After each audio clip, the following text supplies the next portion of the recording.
নমস্কার বন্ধুরা, আমি একটা বাটি এনেছি। এখানে আমি দিয়ে দিলাম 1 কাপ পরিমাণ আটা। এবার এর মধ্যে আমি দিয়ে দিচ্ছি স্বাদ মতো নুন, হাফ টিস্পুন দিয়ে দিচ্ছি হলুদ গুঁড়ো, হাফ টিস্পুনের থেকে একটু কম দিয়ে দিচ্ছি লঙ্কার গুঁড়ো, 1.5 টিস্পুন মতো দিয়ে দিলাম সুজি। এবারে আমি দিয়ে দিচ্ছি এখানে একটা কাঁচা লঙ্কা কুচি,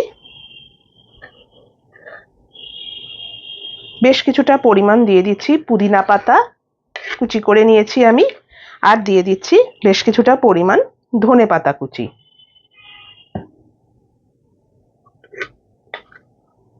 এবারে আমি অল্প অল্প করে জল দিয়ে একটা ঘন ব্যাটার রেডি করছি।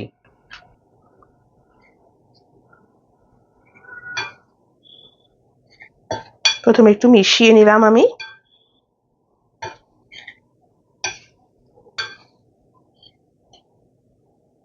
সকালবেলায় উঠে আমাদের ব্রেকফাস্টটা কি হবে সেটা নিয়ে প্রত্যেকেরই কিন্তু দেখবেন চিন্তা থাকে। হেলদিও হতে হবে অথচ মুখরোচকও হতে হবে। সেজন্য আজকের এই রেসিপিটা আমি আপনাদের কাছে হাজির করলাম। এটা অবশ্যই আপনারা বানিয়ে নিতে পারেন। এটা যথেষ্ট হেলদি এবং টেস্টিও বটে। দেখুন ভালো করে আমার মেশানো হয়ে গেছে। এবার অল্প অল্প করে জল দিয়ে দিচ্ছি আমি।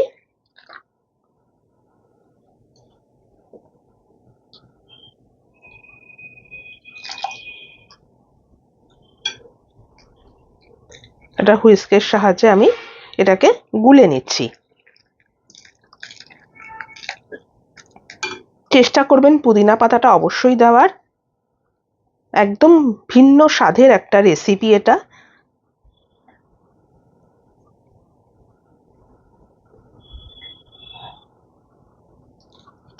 আরো একটু জল দিয়ে দিচ্ছি।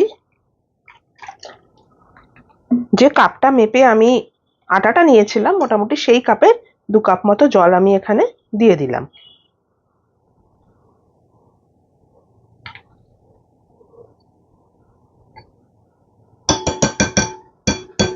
দেখুন এটা আমার হয়ে গেছে। এবার এটাকে আমি ঢাকা দিয়ে মিনিট 15 মতো রেখে দেবো, কারণ সুজি দেওয়া আছে সেটা ফুলবে।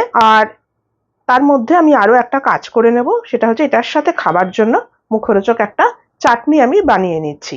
চলুন তাহলে চাটনিটা বানিয়ে নিই। দেখুন চাটনিটা বানাবার জন্য আমি একটা প্যান বসিয়ে দিয়েছি হিটে।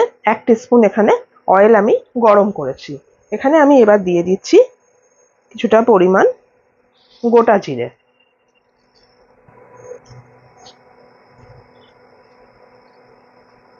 জিরেটা একটু ভাজা ভাজা হয়ে গেলে এখানে আমি দিয়ে দেব 4 কোয়া রসুন আর ছোট ছোট 2টো টুকরো আদা।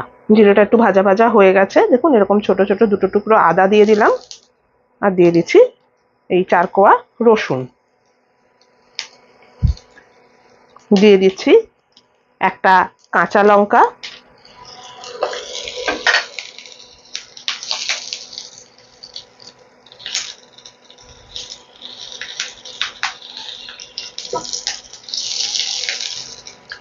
এর সাথে আমি দিয়ে দিচ্ছি বেশ কিছুটা পরিমাণ কারি পাতা।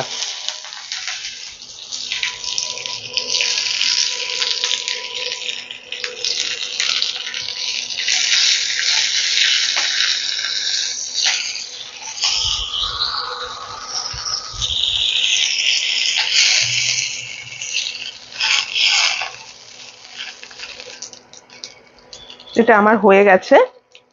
ফ্লেমটা আমি অফ করে দিচ্ছি। ভাজা ওটাকে আমি নাবিয়ে রেখেছি। এবার একটা মিক্সিং জার নিয়েছি। এখানে আমি দিয়ে দিলাম ভাজা বাদাম। এই 1 টেবিল স্পুন মতো ভাজা বাদাম আমি দিয়ে দিলাম।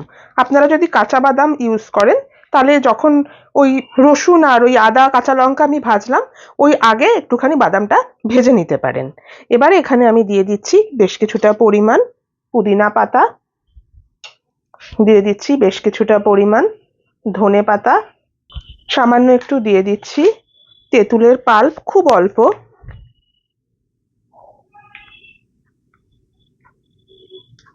দিয়ে দিচ্ছি একটুখানি নুন, দিয়ে দিচ্ছি স্বাদ মতো চিনি, চিনির পরিবর্তে আপনারা একটু গুড় দিতে পারেন। এখানে 1.5 টেবিল স্পুন মতো দিয়ে দিচ্ছি টক দই। এবারে যে কারি পাতা, তারপরে রসুন, আদা আমি প্যানের মধ্যে যেটা ভাজলাম সেটা আমি এখানে দিয়ে দিচ্ছি। এর মধ্যে যেহেতু কাঁচা লঙ্কাটা আছে সেজন্য আমি আর আলাদা করে এর ভিতরে কাঁচা লঙ্কা দিলাম না। এটা একটু ঠান্ডা করেই দেবেন।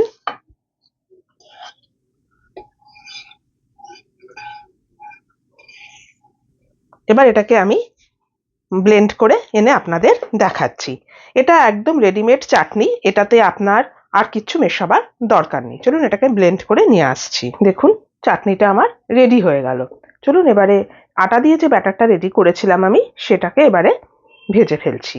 আমি হিটে আবার প্যান বসিয়ে দিয়েছি, সামান্য একটু অয়েল আমি এখানে ব্রাশ করে নিয়েছি। এবারে আটা দিয়ে যে ব্যাটারটা আমি রেডি করেছিলাম সেটা রেস্টে থাকার পরে দেখুন এরকম হয়েছে, এরকম ঘনত্বের একটা ব্যাটার রেডি হয়েছে। এবার এখান থেকে হাতার সাহায্যে নিয়ে আমি দিয়ে দিচ্ছি প্যানে। ফ্লেমটা একটু কমিয়ে দিলাম আমি।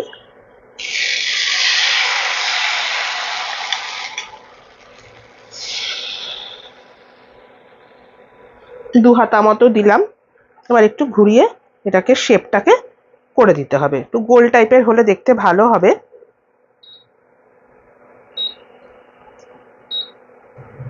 আমি এবার কিছুক্ষণের জন্য একটু ঢাকা দিয়ে দিচ্ছি। একটা পিঠ হয়ে গেলে আমি উল্টে দেব। তাহলে বন্ধুরা দেখুন খুব কম তেলে খুবই একটা টেস্টি ব্রেকফাস্ট রেসিপি আমি আজকে আপনাদেরকে করে দেখালাম। আপনারা অবশ্যই এটা বাড়িতে একবার ট্রাই করবেন, দেখবেন আপনাদের ভালো লাগবে। বাচ্চাদেরও করে দিতে পারেন। আর রোজ রোজ সকালবেলার ওই তেল মশলা যুক্ত খাবার না খেয়ে ছুটির দিনেও কিন্তু আপনারা এটা বানিয়ে নিতে পারেন। ঢাকাটা আমি খুলে নিলাম। দেখুন ছেড়ে ছেড়ে আসছে। এবার আমি আস্তে আস্তে উল্টে দিচ্ছি।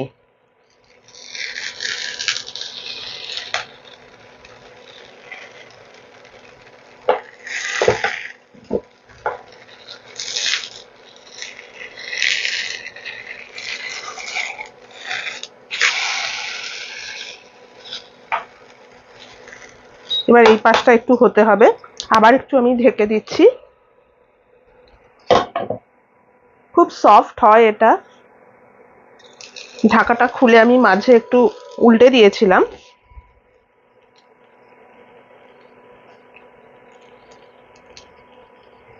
এটা আমার প্রায় হয়ে এসছে। এভাবে এটা আমি তুলে দিচ্ছি। এবারে এভাবে সবগুলো রেডি করে আমি আপনাদেরকে এটা সার্ভ করে দেখাচ্ছি। দেখুন বন্ধুরা রেডি হয়ে গেল আমার 1 কাপ আটা দিয়ে তৈরি আজকের এই হেলদি আর টেস্টি ব্রেকফাস্ট রেসিপি। আপনারা অবশ্যই এটা বানাবেন, নিজেরা খাবেন, বাচ্চাদেরকে দেবেন। আপনাদের কেমন লাগলো আমাকে কিন্তু কমেন্ট করে জানাবেন। আমার এই রেসিপিটা যদি আপনাদের পছন্দ হয়ে থাকে আর আপনারা যদি আমার চ্যানেলের নতুন বন্ধু হয়ে থাকেন তাহলে প্লিজ আমার চ্যানেলটিকে সাবস্ক্রাইব করে একটা লাইক করে আমার পাশে থাকবেন। যদি ফেসবুক থেকে দেখেন আমার পেজটিকে ফলো করে নেবেন। আজ তাহলে চলি, আবার চলে আসবো অন্যদিন নতুন কোনো রেসিপি নিয়ে। সুস্থ থাকবেন, ভালো থাকবেন, নমস্কার।